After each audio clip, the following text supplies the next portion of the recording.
बिस्मिल्लाहिर्रहमानिर्रहीम। तमाम उन दोस्तों का बहुत बहुत शुक्रिया जो कागनाग स्वीडन को पसंद करते हैं, मेरे चैनल सब्सक्राइब करते हैं और इन्फॉर्मेशन के लिए देखते हैं। आज की जो वीडियो मैंने बनाई है उन लास्ट कपल ऑफ डेज़ में, आप कह लें 2-3 हफ्ते से,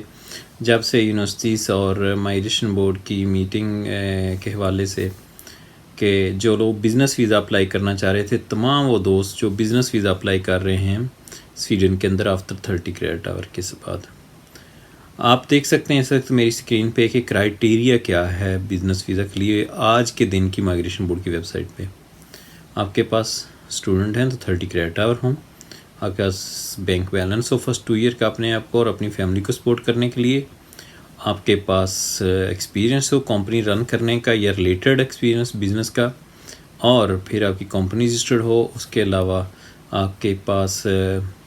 जो है प्रीवियस एक्सपीरियंस और रिलेटेड कंपनी का रन करने का, और लैंग्वेज आपको इंग्लिश या स्वीडिश। अब पिछले 3 वीक्स के अंदर बहुत से दोस्तों ने, जिनमें पाकिस्तान से, इंडिया से, नाइजीरिया से, श्रीलंका से, वो स्टूडेंट इंटरनेशनल जिन्होंने बिज़नेस वीज़ा अप्लाई किए थे, उनको 2 या 3 दिन के बाद रिजेक्शन लेटर मिले हैं। उन लेटर्स के ऊपर लिखा है कि आपने स्टडी वक्त से पहले अपनी ख़त्म करके 30 क्रेडिट के क्वालिफाई करके कि आप कंट्री के अंदर से अप्लाई कर सकते हैं, आपने अप्लाई कर दिया,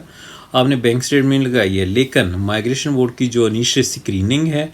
उसके मुताबिक आप एलिजिबल नहीं हैं बिज़नेस वीज़े के लिए। तो 10 दिन के अंदर आप अप्लाई करें, 6 अप्रैल तक, 3 अप्रैल तक, 31 मार्च तक, अदरवाइज़ आपकी एप्लीकेशन रिजेक्ट हो जाएगी।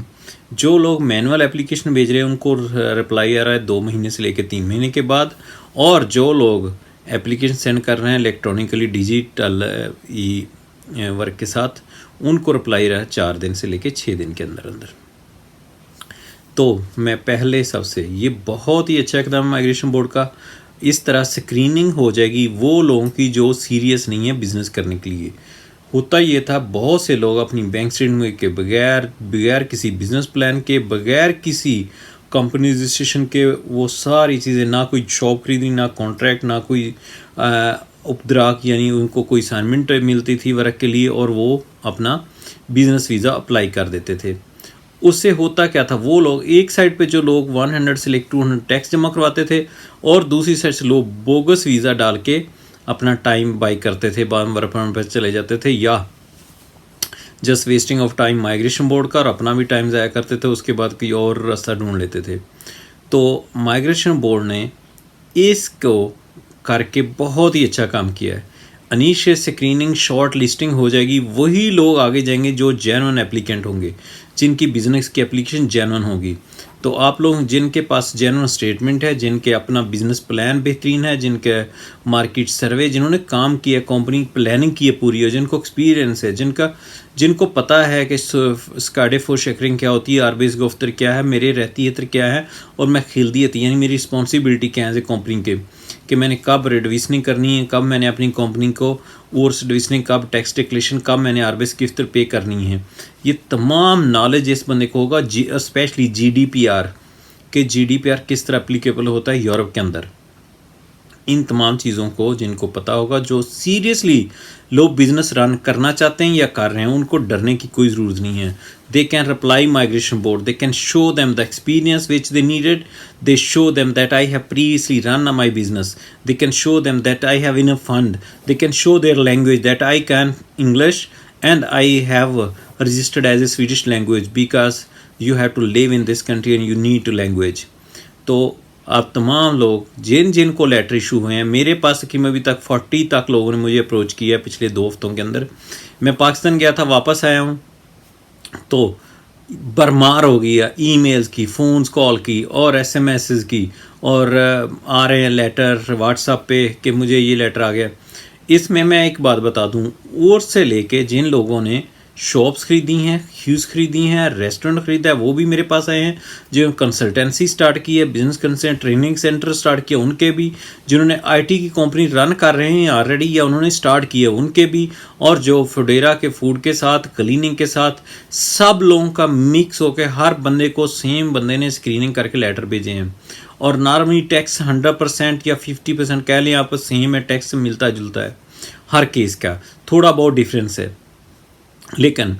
जिन लोगों के 30 क्रेडिट आवर जो बेसिक के रिक्वायरमेंट है वो पूरे हैं, जिनके पास फंडिंग है, बैंक बैलेंस है, जेन्युइन बिजनेस रन करना चाहते हैं, जिन लोगों ने इन्वेस्टमेंट की या करना चाह रहे हैं, या वो स्टूडेंट जो आना चाह रहे हैं नेक्स्ट सेमेस्टर में और इन्वेस्टमेंट करके अपना बिजनेस वीज़ा चेंज कर रहे हैं, उनको डरने की ज़रूरत नहीं है। और मैंने देखा है कि ग्रुप पे अब चल रही है, फेसबुक ग्रुपों पे डिफरेंट पे के इस तरह लेटर आ गए हैं बिजनेस वीज़े के, और उन्होंने रिजेक्शन कर दी और ये कह दिया कि आप 10 दिन के अंदर जवाब दें वरना आपको उत्वीसन कर दीजिए। डेफिनेटली, और ये बहुत अच्छा कदम है। हम इसको लॉ के मुताबिक लेके आगे चलेंगे, तमाम फुलफिल करेंगे रिक्वायरमेंट, जितने भी स्टूडेंट्स को लेटर आ रहे हैं हमारे क्लाइंट्स को, हम उनका पूरे का पूरा डाटा माइग्रेशन बोर्ड का, और मैं चाहता था ये कि इस तरह वो करें स्क्रीनिंग करके, कम से कम जो लोग जेन्युइन बिजनेसमैन हैं उनका अलहदा हो जाए, जो जस्ट बोगस वीज़ा डालते थे या डंग टपाओ प्रोग्राम, उनकी स्क्रीनिंग होकर वहीं पे ख़त्म हो जाए। अब जो लोग 10 दिन के अंदर अपनी बैंक स्टेटमेंट नहीं देंगे माइग्रेशन बोर्ड को, जो उनको फंड्स का सोर्स नहीं बताएंगे, जो उनको अपना एक्सपीरियंस लेटर नहीं देंगे प्रीवियस के मैं इसी फील्ड में काम करता रहूं पहले, अपनी टैक्स डिक्लेरेशन नहीं देंगे, अपनी सैलरी स्लिपें नहीं देंगे, और ये जितनी रिक्वायरमेंट है और लॉ के मुताबिक आंसर वापस नहीं करेंगे, माइग्रेशन बोर्ड उनकी इनिशियल स्क्रीनिंग के बाद एप्लीकेशन ड्रॉप कर देगा। और जो लोग भी जेन्युइनली बिजनेस रन कर रहे हैं या करना चाहते हैं, जो टैक्स पेयर बनना चाहते हैं, उनको वो लॉ करेंगे कि वो आगे उनकी एप्लीकेशन प्रोसेस करें। तो वंस अगेन कागनाग स्वीडन को लाइक कीजिए। मैं यहाँ शेयर करता हूँ अभी आपके सामने कि माइग्रेशन बोर्ड की एक्चुअली रिक्वायरमेंट क्या है उनके फेस की बुक या उनके उनके वेबसाइट के ऊपर। इसमें जो लिखा है वाज़े तौर पे, और जो लेटर हैं उनमें बहुत ज़्यादा फ़र्क है, लेकिन उससे एक काम ज़रूर हो गया है कि जो लोग सीरियस नहीं हैं, नॉन सीरियस हैं बिज़नेस के अंदर, उनकी स्क्रीनिंग हो जाएगी। बाकी लोगों को रिप्लाई करना है हर किसी को 10 दिन के अंदर अंदर, और जब आप रिप्लाई कर देंगे तो माइग्रेशन बोर्ड आपकी एप्लीकेशन को प्रोसेस करेगा। उसमें तकरीबन 8 से 10 चीज़ें आपने ज़हन में रखनी है कि आपका अपना प्रीवियस एक्सपीरियंस वही होना चाहिए जो जिसके रिलेटेड आप काम करने जा रहे हैं, ठीक है। सेकंड, आप अगर आपको लैंग्वेज नहीं आती, आप पढ़ रहे हैं स्वीडिश या आप रजिस्टर्ड हैं, तो उसका रजिस्ट्रेशन सर्टिफिकेट आपके पास होना चाहिए। वो इंग्लिश को एक्सेप्ट कर रहे हैं लॉ के मुताबिक, लेकिन you have to have Swedish language at the day end. जब आप अभी तो आपको उनको दिखा देंगे मैं पढ़ रहा हूँ, लेकिन जब परमानेंट के लिए जाएंगे 2 साल, तो you must have pass at इस SFEC, you have clear with you that you have that अंतीक और सर्टिफिकेट। थर्ड, आपका बिजनेस इस काबिल हो कि 2 साल के बाद आपको और आपकी फैमिली को सपोर्ट कर सके, ठीक है। तीसरी चीज़, वो लोग जिन्होंने बिज़नेस स्टार्ट किया था 3 महीने पहले और अभी तक एक भी उनकी असाइनमेंट नहीं, बहुत से IT के लड़के, बहुत से क्लीनिंग वाले सिर्फ जो ऐसा फक्तूरे बना रहे थे यहाँ से वहाँ से, उन सब के लिए रास्ता बंद हो जाएगा। और मैं कहता हूँ ये आप तमाम स्टूडेंट के लिए, सब के लिए अच्छा है। देखें, एक स्टूडेंट बड़ी मेहनत करता है, अपना बिजनेस प्लान बनवाता है, अपनी मार्केट सर्वे करता है, प्लानिंग करता है, स्वॉट एनालिसिस करता है, जिसमें देखता है अपनी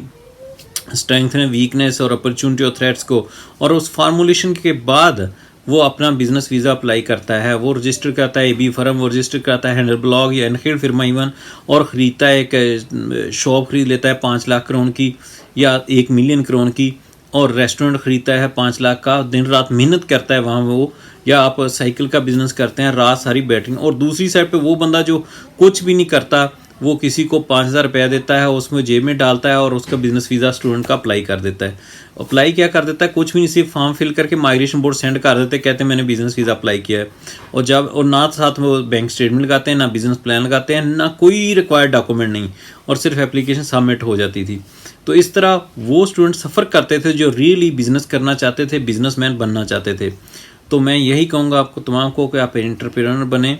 अपने आप पे कॉन्फिडेंस रखें, आगे बढ़ें, अपॉर्चुनिटी को वेल करें। इस मार्केट में बहुत अपॉर्चुनिटी, बहुत पोटेंशियल है, बाइंग पावर बहुत है लोगों की यहाँ पे। आपको फार्मूलेट करना है अपना बिजनेस और आगे बढ़ते रहना है। अगर कोई भी क्वेश्चन हो तो मैं अपना व्हाट्सअप नंबर यहाँ छोड़े जा रहा हूँ, अपना ईमेल छोड़े जा रहा हूँ, मेरी वेबसाइट पे, किसी तरीके फेसबुक पे या ट्विटर पे आप जाके